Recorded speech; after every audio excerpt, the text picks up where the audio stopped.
Cześć, tu Bartek Czekała ze strony universalmemory.pl i .com. Jednym z takich największych wyrzutów, nie mam ich dużo, ale jakieś są, dotyczących tego, jak prowadzę kanał, czy co na nim omawiam, jest to, że za mało miejsca poświęcam korupcji i fałszerstwu badań naukowych. W ciągu ostatnich 200 filmików omówiłem pewnie, nie wiem, minimum 2000, jak próbowałem jakoś lekko liczyć badań naukowych, czy przynajmniej do takiej ilości się odwoływałem, ale to może rodzić wrażenie, że żeby w ogóle analizować badania, to potrzebny jest ten ogólny warsztat naukowy, tak? Że trzeba znać statystykę, trzeba oczywiście wiedzieć mniej więcej jak czytać badania, czego się spodziewać, jakich tam błędów jakichś szukać, ale jest to, uważam, wrażenie bardzo, bardzo mylne. Całkiem osobną tematyką, która, że tak powiem, oddziela się od warsztatu naukowego, jest to, że całe mnóstwo badań naukowych, które tyczą się, trzeba mocno podkreślić, przede wszystkim leków, farmakoterapii, jest fałszowanych na potęgę. Ja będę poruszać te wątki w ciągu najbliższych paru miesięcy, żeby może uświadomić wielu osobom, że często cytowanie takie bezkrytyczne różnego rodzaju badań dotyczących leków nie jest dobrym pomysłem. Oczywiście wspominałem na kanale choćby parę filmików temu, w filmiku o Alzheimerze, że tak naprawdę cały kierunek badań dotyczących leczenia progresji Alzheimera, który trwał mniej więcej 20 lat, na tak długo został wytyczony, okazało się, został wytyczony poprzez badanie, które zostało sfałszowane. Wyniki badań obrazowych, czy badania obrazowe podane w tym badaniu podlegały fałszerstwu, co wyszło dopiero wiele, wiele lat później. Nie jest to oczywiście odosobniony przypadek. Na kanale jest obecnie wielu filmików o statynach. Opowiadałem w wielu tych filmikach między innymi o różnego rodzaju kłopotach z tymi badaniami, a manipulacje różnego rodzaju, jak choćby w tym filmiku, pojęciami takimi jak ryzyko relatywne w przeciwieństwie do ryzyka absolutnego. Tematów jest tu multum. Natomiast w tym badaniu chciałbym Ci opowiedzieć o jednym z największych wałków, jeśli chodzi o współczesną kardiologię i nową grupę leków, która jest wielką nadzieją tejże to kardiologii, mianowicie inhibitory PCSK9. Jest niewykluczone, że słyszałeś już o tych lekach. Wielu lekarzy przedstawia je jako absolutną nadzieję, jeśli chodzi o nowoczesne leczenie chorób układu sercowo-naczyniowego. Bo są one w stanie bardzo, bardzo znacząco obniżać poziom lipoproteiny LDL. Na przykład często w tych terapiach łączonych, czyli na przykład ze statynami, są w stanie obniżyć Ci lipoproteinę LDL do poziomu 30, nawet poniżej 25. Poziomy, żeby było jasne, absolutnie nieosiągalne przy pomocy jakiejkolwiek diety, jakichkolwiek naturalnych interwencji. Więc zawsze oczywiście jest tutaj przekaz, że tylko i wyłącznie te leki są w stanie obniżyć Ci poziom lipoproteiny LDL do tego poziomu. Jeden z takich głównych przedstawicieli, czy główna gwiazda, jeśli chodzi o tą grupę inhibitorów PCSK9, to lek, który nazywa się Evolocumab. I w roku 2017 zostało przeprowadzone takie, bym powiedział, przełomowe badanie, które nazywało się Fourier, które trwało 2,2 roku i pokazało, że ten przedstawiciel tych leków, czy ogólnie ta grupa leków, inhibitory PCSK9, rzeczywiście jest w stanie bardzo ładnie zapobiegać chorobom układu sercowo-naczyniowego. To było badanie przełomowe. Ogólnie, jeśli chodzi o różnego rodzaju badania dotyczących leków obniżających cholesterol, możemy zawsze wyróżnić właśnie takie badania, które zapoczątkowało poniekąd nową erę. To było, na przykład jeśli chodzi o statyny, było to badanie Jupiter z roku 2008. Fourier właśnie w roku 2017 został opublikowany i stanowił przełom, jeśli chodzi o prowadzenie tej nowej kategorii leków do świadomości i naukowej, i lekarzy, i też potencjalnie konsumentów. No ale oczywiście na czym polega kłopot? Badanie zostało sfałszowane. I badanie zostało sfałszowane przez, wychodzi na to, producenta tego leku, który był sponsorem tego badania. I o tym właśnie będzie ten odcinek. Zanim wytłumaczę, na czym polegał ten cały przekręt, warto jak zawsze zacząć od minimalnej, obiecuję, podkładki teoretycznej. Mówimy tutaj o inhibitorach PCSK9, jak działają dokładnie te leki. Te leki działają poprzez, jak w sumie głosi sama nazwa, inhibicję enzymu, który się nazywa PCSK9. Enzym ten jest produkowany przez wątrobę i on ogólnie będzie przyłączać się do receptorów lipoproteiny LDL, czyli do receptorów LDLR. W momencie, w którym on przyłącza się do tych receptorów, cały ten kompleks jest rozkładany w komórce. I zauważmy, jeśli mamy receptor lipoproteiny LDL, który zostaje rozłożony, to znaczy, że ta lipoproteina LDL nie jest w stanie efektywnie wyjść z krwiobiegu, tak? Czyli innymi słowy, jej poziom będzie większy, czyli mamy ten oczywiście koszmar nowoczesnej kardiologii, czyli mamy wyższy poziom lipoproteiny LDL. Więc na czym działa inhibicja PCSK9? Powstrzymujemy ten enzym PCSK9 przed byciem wyprodukowanym i tym samym receptory lipoproteiny LDL nie są rozkładane, ten cały kompleks wtedy, i tym samym lipoproteiny LDL są w stanie przyłączyć się do tego receptora i mogą wyjść z krwiobiegu. Poziom obniżenia potencjalnie lipoproteiny LDL przez te leki może sięgać nawet 60-70%, a jeśli będziemy, tak jak wspominałem na początku, robić terapię łączone, czyli połączymy te inhibitory PCSK9 z innymi lekami obniżającymi cholesterol poprzez zastosowanie innych mechanizmów, czyli choćby ten ezetymib czy statyny, to możemy naprawdę nawet o 80% spokojnie obniżać sobie ten poziom lipoproteiny LDL. Inhibitory PCSK9 były wychwalane czy do tej pory są, żeby było jasne, nie bez powodu. Bo w przeciwieństwie do statyn nie powodują kłopotów z mięśniami. Tutaj swoją drogą macie odcinek chyba 50-minutowy, gdzie opisywałem wszystkie skutki uboczne statyn. W przeciwieństwie do statyn nie będzie również powodować zaburzeń glikemii i nie będzie doprowadzać do cukrzycy. Bo jeśli jeszcze nie słyszałeś, to statyny jak najbardziej mogą nawet u zdrowych metabolicznie osób wywołać z czasem cukrzycę poprzez m.in. zaburzenie funkcji mitochondriów. I taka podkładka merytoryczna spokojnie starczy. Teraz możemy przejść do samego badania Fourier z roku 2017. Zacznijmy oczywiście od opisania tego, co dokładnie miało na celu to badanie, ilu pacjentów wzięło w nim udział i tym podobne informacje.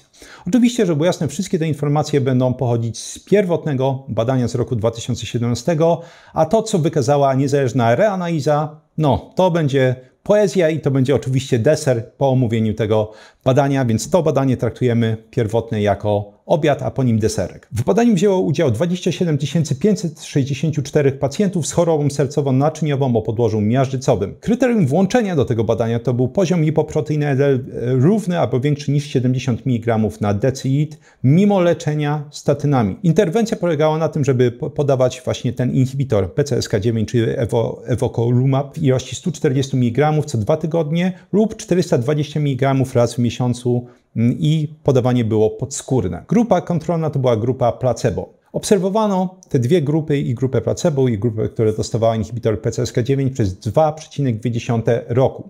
I punkty końcowe, czyli to, co starano się zbadać w tym badaniu, były dwojakie. Pierwotny punkt końcowy to był zgony sercowo-naczyniowe, czyli zawały, udary, hospitalizacja z powodu niestabilnej dławicy lub rewaskularyzacja wieńcowa. Punktem końcowym wtórnym był zgon sercowo-naczyniowy, zawał lub udar. Wyniki były takie, że po tych ciut ponad 2 latach poziom lipoproteiny LDL u osób leczonych tym inhibitorem spadł o 59%, średnio z poziomu 92 mg na decilitr do poziomu 30 mg na decilitr. Natomiast oczywiście najważniejszą obserwacją były te punkty końcowe. Jeśli chodzi o ryzyko złożonego punktu końcowego, tego pierwotnego, wartość ta wynosiła 9,8% w grupie leczonych inhibitorem PCSK9 i 11,3% w grupie, która otrzymywała placebo. Tutaj trzeba podkreślić, że oczywiście ta mniejsza wartość oznacza to, że było mniejsze ryzyko o 1,5 punkta procentowego wystąpienia tych wszystkich nieprzyjemności, takich jak m.in. zawały, udary, hospitalizacje itd. Innymi słowy, inhibitor PCSK9 okazał się lepszy niż placebo.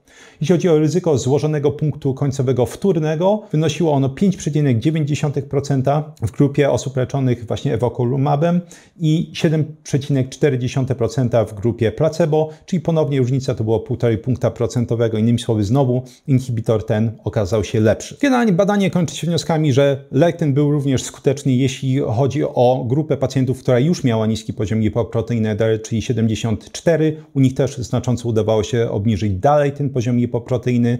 Jeśli chodzi o działania niepożądane, to nie występowały one, nie licząc tego, że ciut więcej było tych takich nieprzyjemnych odczynów po prostu skórnych w miejscu wkłucia, jeśli chodzi o inhibitory PCSK9, bo tak jak mówiłem, były podawane one podskórnie. Badanie kończy się takimi oto wnioskami. Evolocumab w połączeniu ze statyną znacząco obniża poziom lipoproteiny LDL do poziomu około 30 mg na decilitr. Ciężko się z tym kłócić. Redukuje ryzyko zawału, udaru i innych zdarzeń sercowo-naczyniowych. Patrząc po tym, co opublikowali, też się ciężko kłócić. Wyniki sugerują, że korzyści z dalszego obniżania lipoproteiny LDL poniżej dotychczasowych celów są klinicznie istotne. Z tym już można się kłócić. Ja omawiałem w badaniu Keto-CTA, jeśli kogoś to interesuje, że całe mnóstwo organizacji, nawet które wpycha ludziom statyny i tak dalej, odeszło od obniżania poziomu lipoproteiny LDL za wszelką cenę.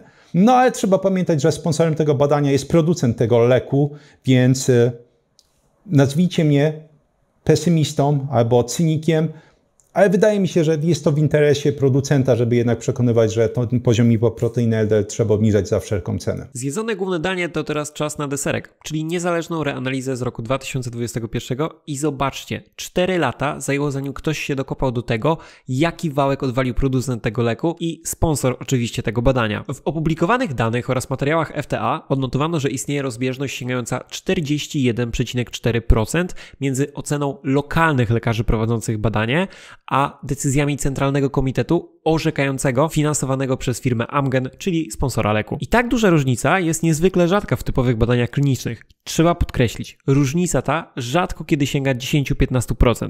Maksimum, więc mamy tutaj do czynienia z parokrotnie większą rozbieżnością, która dosyć wyraźnie wskazuje, że badanie było sfałszowane. Ale na czym bezpośrednio polegał ten wałek? Polegał on na praktycznie tylko i wyłącznie pozytywnym orzecznictwie tego komitetu, który był sponsorowany przez firmę Amgen, jeśli chodziło o ten lek Evolocumab. Jeśli nastąpił zgon w grupie osób, które brały ten inhibitor PCSK9 i był to zgon sercowy, to komitet wpisywał go jako niesercowy, co oczywiście zaczęło przeważać tą liczbę zgonów z powodów sercowych w stronę grupy osób, które brała placebo. I po tej niezależnej reanalizie okazało się, że w grupie osób, które brała ten inhibitor PCSK9 umarło 113 osób w tym przeciągu 2,2 roku, a tylko 88 osób w grupie osób biorących placebo. Żeby było jasne, podkreślono, że różnica jest oczywiście w odniesieniu do całkowitej liczby uczestników 27 000 ponad, nieistotna statystycznie, jednocześnie trzeba podkreślić, że numerycznie umarło więcej osób w grupie osób biorących ten lek i to zaledwie przez 2 lata z małym haczykiem. Innymi słowy, można spokojnie by, jeśli to badanie nie byłoby sfałszowane, jeśli ten komitet nie byłby skorumpowany, można by podsumować, że więcej osób umarło biorąc nasz lek, który obniża drastycznie lipoproteinę LDL. Trzeba dosyć jasno podkreślić, że istnieje bardzo duża szansa, oczywiście oni świadomie fałszowali przyczyny zgonu, więc miej świadomość, że więcej osób umiera biorąc ten lek. Trzeba również podkreślić, że badanie trwało 2,2 roku, ale zostało przedwcześnie zakończone.